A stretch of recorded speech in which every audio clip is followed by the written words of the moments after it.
This year's summit comes as Africa is trying to recover from the COVID-19 pandemic and new economic and geopolitical pressure due to the conflict in Ukraine. In 2014, the US committed to enhance the capacity of African militaries to better respond to threats of terrorism and transnational security threats. During the summit, leaders pledged to support African women's participation in peace-building efforts and support parliamentary efforts to promote women's rights.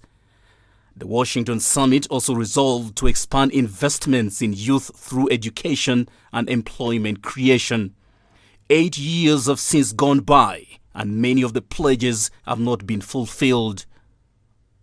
According to the African Union, Washington committed to advance $110 million in support of the AU peacekeeping efforts across the continent. But to date, the AU peacekeeping mission is still struggling to support its troops deployed to keep peace on the continent.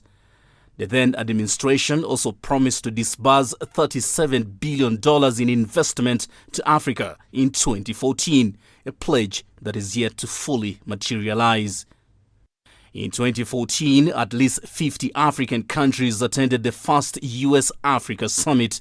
4 countries, Zimbabwe, Sudan, Eritrea, and the Central African Republic, were excluded from the summit due to alleged human rights violations. 8 years later, several African countries have again been barred from attending the summit.